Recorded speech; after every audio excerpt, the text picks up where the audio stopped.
चलिए बेटा 2 नंबर के क्वेश्चंस करते हैं, 2 मार्क्स के क्वेश्चंस। ठीक है, तो देखिए क्वेश्चन नंबर 27 की बात करते हैं हम। तो क्वेश्चन नंबर 27 कह रहा है obtain the expression for the electric field due to dipole at equatorial point. तो देखो डाइपोल की वजह से इक्वेटोरियल पॉइंट पे इलेक्ट्रिक फील्ड की इंटेंसिटी निकाल ली है। ये चार्ज क्या है, -q + q। इसके मिड पॉइंट से r दूरी पर, क्योंकि जो डाइपोल होता है इनके बीच की डिस्टेंस होती है 2l। ये अगर ये l है तो ये भी l मानी जाएगी। तो बच्चों देखो नेगेटिव चार्ज की वजह से देखो इस पॉइंट पी पर आपको नेट इलेक्ट्रिक फील्ड निकालना है। ठीक है, क्योंकि जब डाइपोल है तो डाइपोल में 2 चार्जेस होंगे, एक चार्ज -q होगा, एक चार्ज +q होगा। इस नेगेटिव चार्ज की वजह से इस पॉइंट पर इलेक्ट्रिक फील्ड दिखा दो, किधर होगी, इसकी ओर होगी। ये मान लो ये इलेक्ट्रिक फील्ड दिखा दो, ये E1 है। और इस पॉजिटिव चार्ज की वजह से चाहो तो इसको E2 दिखा दो, कोई प्रॉब्लम नहीं है, इसे E2 दिखा दो। और इसकी वजह से इस पॉइंट पर इलेक्ट्रिक फील्ड दिखाओ, इस पॉइंट पर इलेक्ट्रिक फील्ड दिखाओ, इस पर। अरे भाई साहब लाइन नहीं खींच रही। ठीक है, तो इस पर इलेक्ट्रिक फील्ड किधर होगा, बाहर की ओर होगा बेटा। ये इलेक्ट्रिक फील्ड कितना हुआ, E1 हुआ। कितना हुआ, E1 इलेक्ट्रिक। तो अब आप देख सकते हैं कि जो है ये एंगल कितना है, थीटा। देखो ये वाला एंगल कितना होगा, थीटा। तो ये भी एंगल थीटा होगा, क्यों होगा, देखो ये एल है, ये आर है, ये एल है, ये एल है, ये आर है। तो ये वाली डिस्टेंस कितनी हो जाएगी, √r² + l²। ऐसे ये वाली डिस्टेंस क्या होगी, √r² + l²। ठीक है भाई, थोड़ा सा इसको सही तरीके से बना देते हैं। ठीक है, ये तो इलेक्ट्रिक फील्ड था E2। ठीक है बेटा, ये डिस्टेंस कितनी थी, √l² + r²। तो देखो आप इस वाले जो बेस है इसका ट्राइंगल का, इसके पैरेलल एक लाइन खींच दो पॉइंट पी पर। ठीक है, ये बताओ ये थीटा है तो देखो ये भी तो थीटा होगा, और देखो ये थीटा है तो देखो ये भी तो थीटा होगा, अल्टरनेट एंगल है। ये थीटा है तो देखो ये भी तो थीटा होगा, ये वर्टिकली अपोजिट एंगल है। तो इस E1 के और ये E1 की इंटेंसिटी और E2 की जो मैग्नीट्यूड है दोनों का बराबर होगा, क्यों, क्योंकि डिस्टेंस बराबर है। +q से p तक की और -q से p तक की दोनों की डिस्टेंस बराबर है। ठीक है, तो ये हो गया 1/4πε0 इंटू q/ इसका स्क्वायर कर दो। तो जब इसका स्क्वायर करोगे तो कितना आ जाएगा, r² + l² आ जाएगा। सही है, तो यही तो इलेक्ट्रिक फील्ड आएगा, बोलिए बच्चों, यही तो इलेक्ट्रिक फील्ड आएगा। दोनों के बराबर इलेक्ट्रिक फील्ड होंगे, ये भी E होगा और देखो बच्चों E2 बराबर भी E होगा। तो अब बताओ इस E1 के 2 कंपोनेंट हो जाएंगे, एक होगा देखो इस डायरेक्शन में जो होगा E1 cos थीटा, और एक कंपोनेंट होगा वर्टिकल डायरेक्शन में जो होगा E1 sin थीटा। इस ऐसे ही इस E2 के भी 2 कंपोनेंट हो जाएंगे, एक हो जाएगा हॉरिजॉन्टल डायरेक्शन में जो होगा E2 cos थीटा, और एक होगा डाउनवर्ड डायरेक्शन में जो होगा E2 sin थीटा। ठीक है बेटा, तो देखो ये वाला जो कंपोनेंट है E1 sin थीटा और जो डाउनवर्ड डायरेक्शन में है E2 sin थीटा, ये एक दूसरे को कैंसिल आउट कर देंगे क्योंकि E1 बराबर E2 है। ठीक है, तो केवल और केवल यही नेट इलेक्ट्रिक फील्ड जो होगा एट पॉइंट पी पर, अगर हम बात करें net electric field point P पर कितना हो जाएगा, हो जाएगा E1 cos theta + E2 cos theta, E1 cos theta + E2 cos theta. ठीक है, E1 E2 के बराबर है तो ये हो जाएगा E1 cos theta + E1 cos theta equal to हो जाएगा 2E1 cos थीटा। सही है, इक्वल टू 2 इंटू E1 की वैल्यू कितनी है, वो है 1/4πε0 इंटू q/r² + l²। यही तो हुआ इंटू बच्चों cos थीटा कितना होगा, cos थीटा होगा बेस अपॉन हाइपोटेनियस। हाइपोटेनियस कितनी है, √l² + r²। तो ये बेस हमारे पास l, हाइपोटेनियस होगी r² + l² की होल पावर 1/2। तो बच्चों देखो ये हो गया 2, इसको लिख सकता हूँ मैं q × 2l, न्यूमिनेटर में जो है इसको लिख सकता हूँ q × 2l। अपॉन हो गया 4πε0 into R square plus L square, और ये देखो ये है R square plus L square की पावर 1/2। ये आ गया net electric field at point P पर।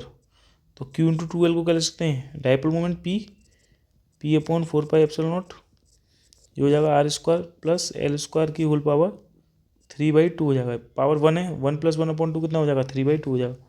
ये इलेक्ट्रिक फील्ड आएगा। ठीक है बेटा। अब कह रहा है at centre of dipole R = 0 है, तब क्या होगा। तो देखो एट, पहला केस देखो, केस फर्स्ट कह रहा है अगर R की वैल्यू 0 हो जाए तो इलेक्ट्रिक फील्ड कितना होगा। तो इलेक्ट्रिक फील्ड हो जाएगा P अपॉन 4πε0, R की वैल्यू 0 डाल दो, तो 0 प्लस एल स्क्वायर की होल पावर 3/2। तो देखो इस 2 से ये 2 कट गया, तो ये आ जाएगा P अपॉन 4πε0 इंटू LQ, ये इलेक्ट्रिक फील्ड आ जाएगा P पर। इसी प्रकार से अगर हम बात करें सेकंड वाले कि किसी पॉइंट पर अगर R की वैल्यू बहुत बहुत बहुत बहुत ज़्यादा है ए से कह सकते हो। अब चूंकि इन्होंने ए लिया है तुम्हारे लिए, तो ए क्या है, यहाँ पे एल है, तो यहाँ पे एल को वो लोगे। ठीक है बेटा, यहाँ पे ए की जगह आप एल भी ले सकते थे जो इन्होंने लिया है, कोई प्रॉब्लम नहीं है। तो यहाँ पे एल को नेगलेक्ट कर सकते हैं, एल कैन बी नेगलेक्टेड। यहाँ बेटा इन्होंने ए ले लिया है, 2A लेंथ लिया डाइपोल की, मैंने 2L ली है, तो उसमें कोई दिक्कत नहीं है। आप जो है यहाँ पे एल की जगह ए भी ले सकते हैं, कोई प्रॉब्लम नहीं है। तो अब बताओ इलेक्ट्रिक फील्ड कितना होगा। हमने एल को नेगलेक्ट कर देना है इस वाले फॉर्मूले में, जो ये एक फॉर्मूला था इसी से दो केसेस बनाए हैं, देख रहे हो, इससे दो केसेस बनाए। ठीक है। अब बताओ आर जब बहुत बहुत ज़्यादा होगा एल से, तो एल को नेगलेक्ट कर दोगे, तो आर स्क्वायर की होल पावर 3/2, तो 2 से 2 RQ आ जाएगा, तो ये आ जाएगा P अपॉन 4πε0 इंटू RQ आ जाएगा बेटा। ठीक है, क्यों आ जाएगा, क्योंकि देखो यहाँ आर स्क्वायर है, आर स्क्वायर की पावर 3/2 होगा, एल तो नेगलेक्ट कर दिया, तो 2 से 2 कट जाएगा, तो RQ आ जाएगा। ठीक है, तो ये आपको करना था। 27 क्वेश्चन यही था। चलो क्वेश्चन नंबर 28 देख लो। क्वेश्चन नंबर 28 कह रहा है दो चार्जेस हैं Q1 Q2, वो रखे हुए हैं इतनी इतनी दूरी पे, find the net electric field पूछा है कितना हुआ। देखो भाई देखो सुनो, ये जो है इस तरीके से हैं कि पहला जो चार्ज है 16 माइक्रोकूलम का, वो कहाँ रखा हुआ है, वो वेक्टर R1 दे रखा है 3i कैप पे, मतलब 3 मीटर चले आगे, यहाँ चले 3 मीटर बेटा, और ये मैंने आप इसको दिखा दिया वेक्टर R1 वेक्टर से। इसकी जो लंबाई होगी ना, ये लेंथ ये दे रखी है कितनी, 3 मीटर, और ये वेक्टर कितना हुआ, ये हो जाएगा 3 × i कैप। ठीक है, ऐसे नोट करते हैं। तो इस पॉइंट पर जो चार्ज दे रखा है वो कितना दे रखा है, Q1 चार्ज, और वो कितनी है वैल्यू उसकी, 16 माइक्रोकूलम। सही है। जो दूसरा चार्ज है Q2 वो 1 माइक्रोकूलम का है, और वो कितना दे रखा है, 4j कैप। देखिए यहाँ से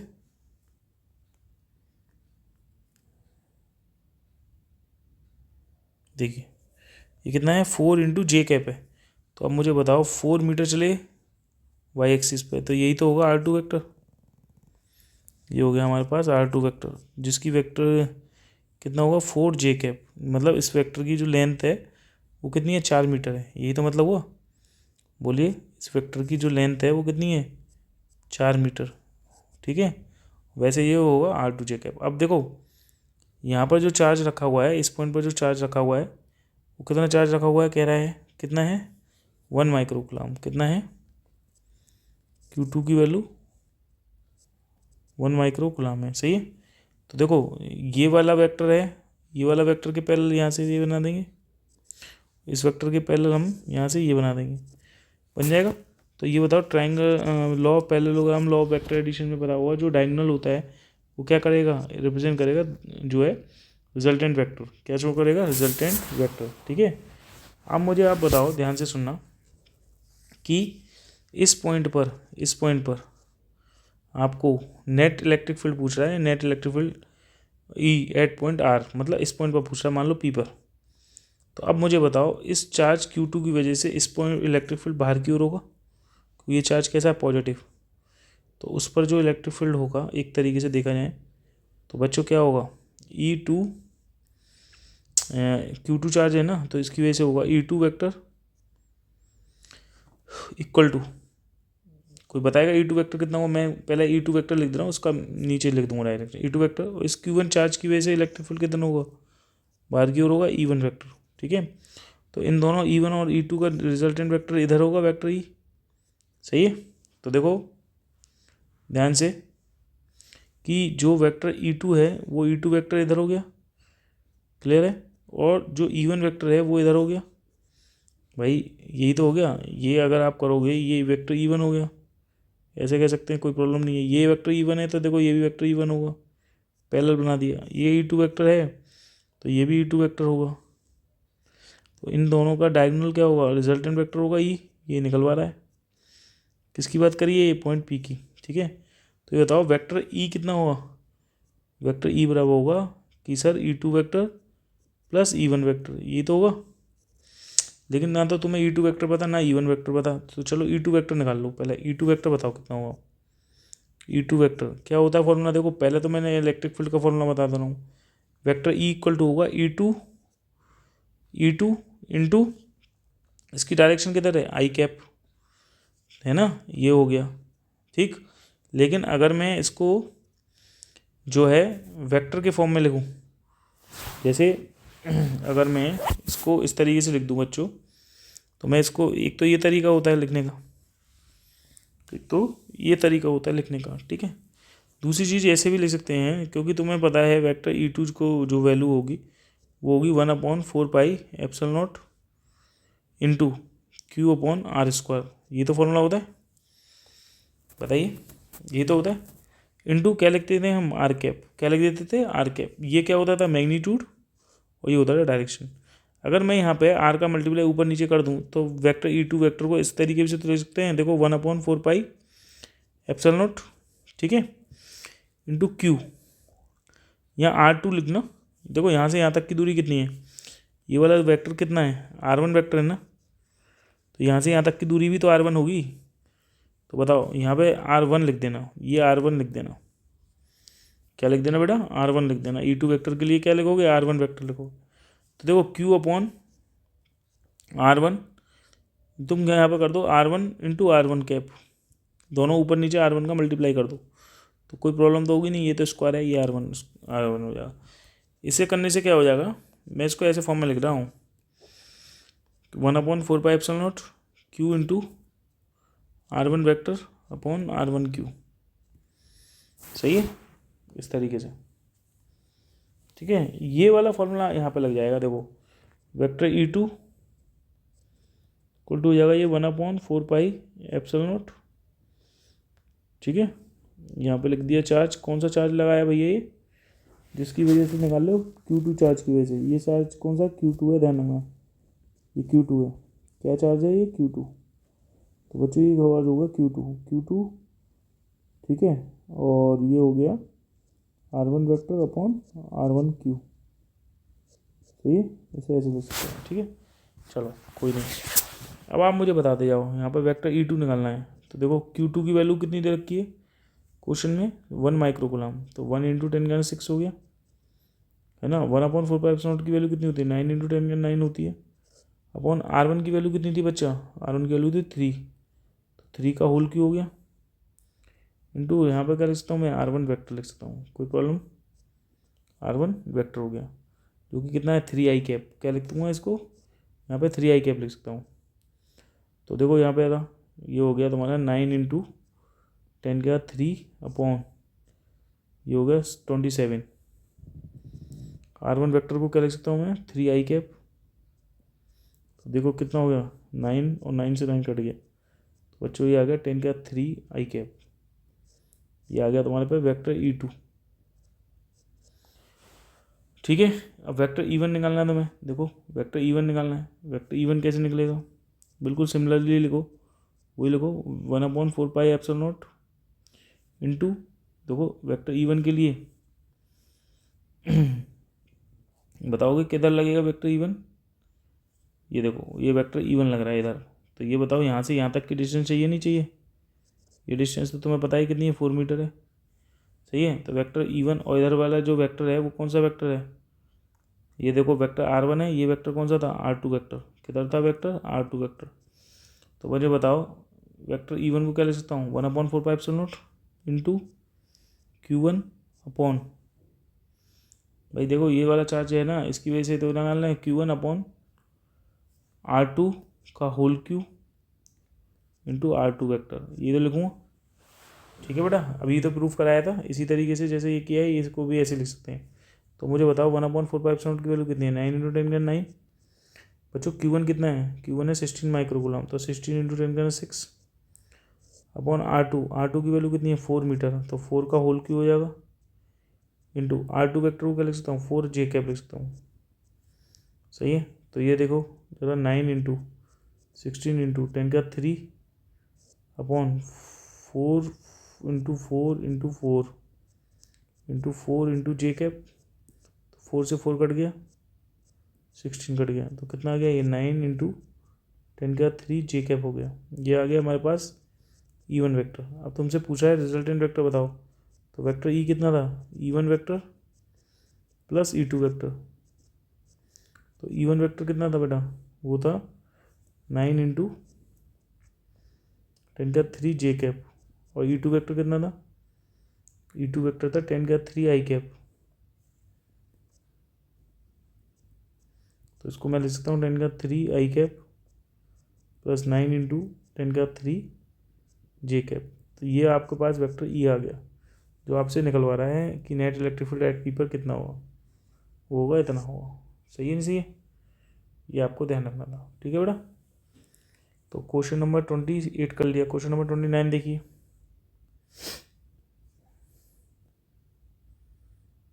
चलो क्वेश्चन नंबर 29 देखते हैं। ठीक है, देखो बेटा क्वेश्चन नंबर 29 क्या कह रहा है, कह रहा है कि इलेक्ट्रिक डाइपोल मूवमेंट है, वेक्टर पी दे रखा है इतना, placed in uniform electric field इतना के कैप दे रखा है, calculate the magnitude of torque acting and angle it make with the x axis at that instant. तो देखो एक बार बताओ, जो डाइपोल मूवमेंट वेक्टर दे रखा है, वेक्टर पी इक्वल टू दे रखा है, ये वो दे रखा है 0.8 आई कैप प्लस 0.6 जे कैप इंटू 10⁻⁻29 दे रखा है। सही है, कूलाम मीटर। ठीक है, अच्छा जो वेक्टर ई दे रखा है बच्चों, वो कितना दे रखा है, वो दे रखा है 10⁻7 के कैप वोल्ट पर मीटर, कितना दे रखा है। अब कह रहा है बताओ टॉर्क कितना हुआ। तो देखो बेटा सबसे पहले बताओ, ये आई कैप और जे कैप में है, तो इस तरीके से तो होगा ये कहीं ना कहीं एक्स वाई प्लेन में, ये होता है हमारे पास आई कैप और ये होता है हमारे पास जे कैप कहीं ना कहीं, या ये कह दो जे कैप है, कोई दिक्कत नहीं है, ये आई कैप है, कोई प्रॉब्लम। ये होता है एक्स वाई, ये होता है एक्स वाई प्लेन। ठीक है, तो वेक्टर पी जो है वो एक्स वाई प्लेन में है, और जो वेक्टर ई है वो जेड प्लेन में, मतलब वेक्टर ई वेक्टर पी के परपेंडिकुलर है, क्योंकि ये जो के कैप शो कर रहा है ये जेड डायरेक्शन में शो कर रहा है। तो अगर ये डाइपोल मोमेंट लिखा है तुमने, ये एक्स वाई प्लेन में लिखा है, और जो वेक्टर ई लिखा है वो इस एक्स वाई प्लेन के परपेंडिकुलर है, वो इस तरीके से, वो होगा के कैप ऐसे होगा, बात समझो, वो के कैप ऐसे होगा। तो ये बताओ इस एक्स वाई प्लेन के ये परपेंडिकुलर है, तो थीटा की वैल्यू कितनी होगी बच्चों, 90 डिग्री नहीं हो गई।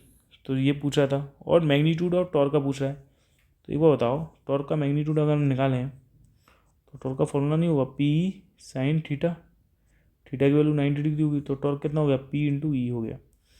अच्छा हमारे पास वेक्टर पी क्वेश्चन में गिवन था ऑलरेडी, कितना था 0.8 आई कैप प्लस 0.6 जे कैप, और वो भी क्या था 10⁻⁻29 कूलाम मीटर। अगर मैं इसका मॉड निकाल लूँ, मॉड मतलब इसकी लेंथ निकालूँ, तो क्या निकालूंगा, स्क्वायर रूट करूँगा, तो 0.8 इंटू 10⁻⁻29 का होल स्क्वायर करूँगा, प्लस करूँगा 0.6 इंटू 10⁻⁻29 का स्क्वायर कर दूंगा बेटा, क्योंकि जैसे अगर A I cap plus B J cap होता है तो क्या करते हैं उसकी लेंथ निकालने के लिए √a² प्लस b² कर देते हैं। ठीक है, तो ऐसे ही कर दिया यहाँ पे भी, तो ये 0.8 का स्क्वायर कर देंगे, तो 0.8 इंटू 0.8 ये हो गया 10⁻⁻29 इंटू 10⁻⁻29, ऐसे ही +0.6 इंटू 10⁻29 इंटू 10⁻29। तो बच्चों देखो देखो ये दोनों 10⁻29 10⁻29 10⁻29 कॉमन लेंगे और स्क्वायर रूट करेंगे तो एक 10⁻29 बाहर आ जाएगा। स्क्वायर रूट हो गया देखो 64/100 प्लस ये हो गया 36/100। तो बच्चों कितना हो गया ये देखो, ये हो गया हमारे पास 10⁻29 ये हो गया 100/100, इसकी वैल्यू हो गई बेटा 1। तो ये आ गया आंसर 10⁻29 आ गया। ये तो मेरा डाइपोल मोमेंट आया है जिसकी यूनिट होती है कूलम मीटर, क्योंकि Q/12 होता है ना इसलिए कूलम मीटर होती है। तो ये हमारे पास क्या आ गया, P आ गया। अच्छा इलेक्ट्रिक फील्ड अगर हम देखें तो वेक्टर E है आपके पास 10⁻7 K कैप। तो ये बताओ भैया इसका मैग्नीट्यूड क्या लिखूँगा, इसका मैग्नीट्यूड जो होगा वेक्टर E का मैग्नीट्यूड क्या होगा, E = 10⁻7 ही तो होगा। ये तो समझ में आता ही है, क्योंकि इसे कहेंगे वेक्टर E × K कैप। तो E की वैल्यू कितनी है 10⁻7 है, सही है। तो मैं अब दोनों चीज़ पता चल गई। तो टॉर्क निकालना है, टॉर्क मैक्सिमम टॉर्क होगा, क्योंकि क्यों फॉर्मूला होता था वैसे P × sin थीटा, थीटा की वैल्यू 90 डिग्री है और sin 90 पे मैक्सिमम वैल्यू कितनी होती है 1। तो साइन की मैक्सिमम वैल्यू 1 होगी तो टॉर्क भी तो मैक्सिमम होगा। तो बताओ P की वैल्यू कितनी निकाली 10⁻29, इलेक्ट्रिक फील्ड कितना निकाला 10⁻7। तो बच्चों कितना आ गया, ये आ गया 10⁻22 न्यूटन मीटर, ये टॉर्क आ गया। क्वेश्चन नंबर 29 भी हो गया, ठीक है बेटा। तो यहाँ तक कोई प्रॉब्लम, ठीक है। आई होप यहाँ तक कोई प्रॉब्लम नहीं हुई होगी, ठीक है, जो कि बहुत ही आसान था, कोई प्रॉब्लम वाली बात नहीं है, ठीक है। क्वेश्चन नंबर 30 देखते हैं, क्वेश्चन नंबर 30 देख लेते हैं, उसके बाद नेक्स्ट वीडियोस में आगे क्वेश्चंस करेंगे कि काफ़ी बड़े हैं, ठीक है। 2 पॉइंट चार्जेस दे रखे हैं 3 माइक्रोकुलम 4 माइक्रोकुलम। देखो सबसे पहले ऐसे ओरिजिन बना दिया करो, ये 0.3,0 पे है, एक पॉइंट है देखो 0.3,0 0.3 मीटर 0 पे है एक पॉइंट, ठीक है। ये जो चार्ज है जिस पे चार्ज कितना रखा है 3 माइक्रोकुलम का, मान लो Q1 चार्ज दे रखा है 3 माइक्रोकुलम का चार्ज दे रखा है, और कह रहा है 0,0.3 मीटर पे ये कौन सा मान लो पॉइंट है, ये 0 से 0.3 मीटर पे यहाँ पर जो चार्ज रखा हुआ है कितना रखा हुआ है 4 माइक्रोकुलम का, ये चार्ज हो गया हमारे पास Q2, ठीक है। उसकी वजह से जो है ये कह रहा है मैग्नीट्यूड और डायरेक्शन बताइए net electric field at origin, ये ओरिजिन है 0,0 पे क्या होगा। तो एक बार बताओ मेरे बच्चों, ठीक है, क्या पूछा है वो, मैग्नीट्यूड भी पूछा और डायरेक्शन भी पूछा है। तो ये तो क्वेश्चन आसान हो गया। देखो ये बताओ इस पॉजिटिव चार्ज Q2 की वजह से इस पॉइंट पर इलेक्ट्रिक फील्ड किधर होगा, नीचे भी हो रहा होगा, कितना होगा E2, और इस Q1 चार्ज की वजह से इस पॉइंट पर इलेक्ट्रिक फील्ड कितना होगा E1 इधर होगा, ठीक है। तो इसकी वजह से नेट इलेक्ट्रिक फील्ड इधर ही तो जाएगा, ठीक है, ये निकालना है। तो मुझे पहले बताओ E2 की वैल्यू कितनी होगी बच्चों, E2 की वैल्यू होगी 1/4πε0 इंटू Q2 अपॉन यहाँ से यहाँ तक की डिस्टेंस देता है ये कितनी है, ये डिस्टेंस है 0.3, तो 0.3 का स्क्वायर लिख दूंगा। तो E2 बराबर हो गया ये देखो 1/4πε0, Q2 कितना है 4 × 10⁻6/0.3 इंटू 0.3, ये हो गया E2। अब बात करते हैं हम E1 की,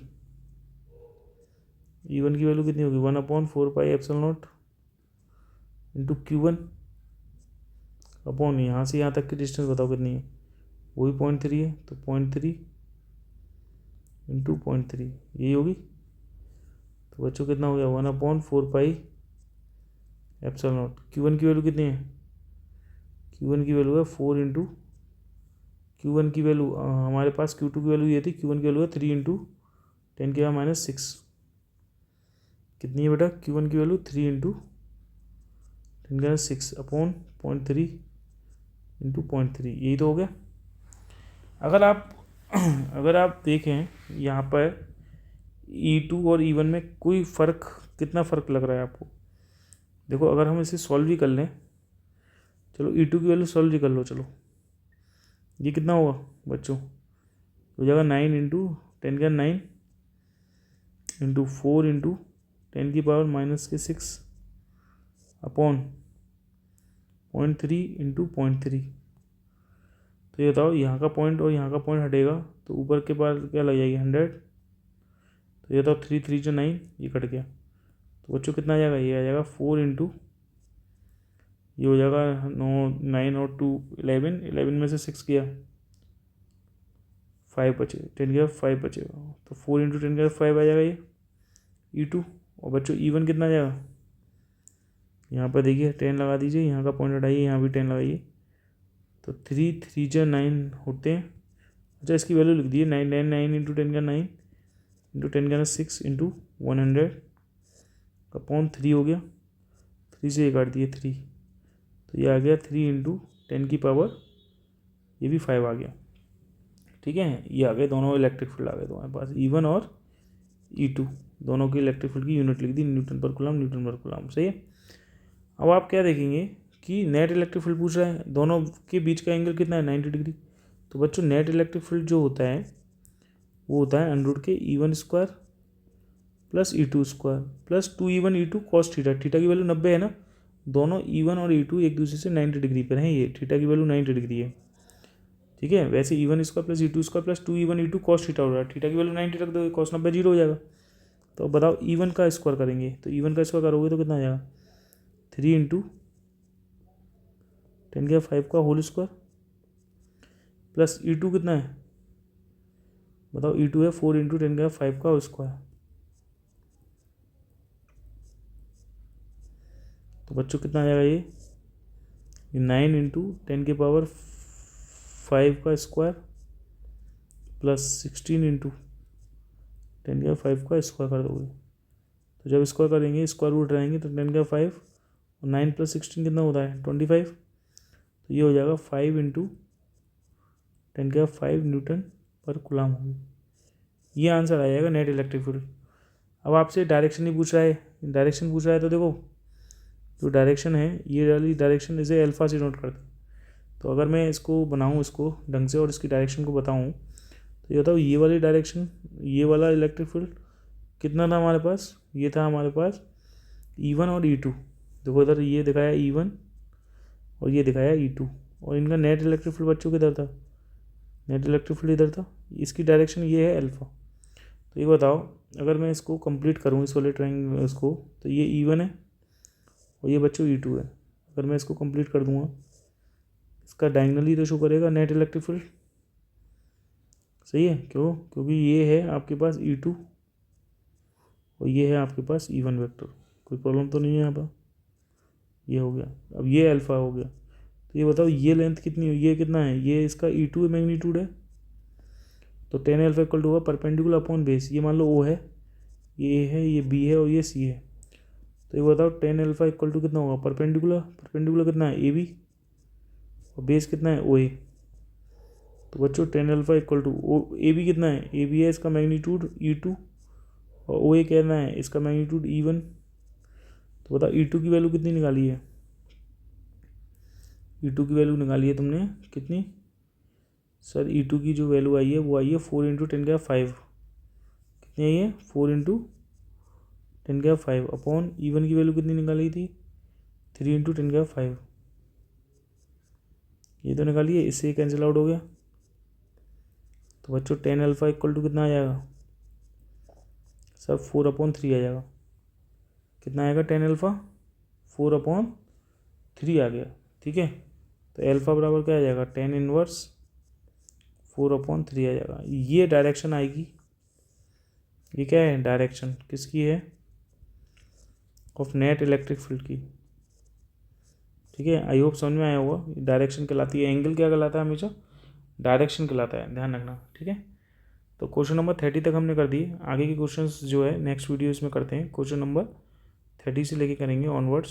39 तक। ठीक है, थैंक यू।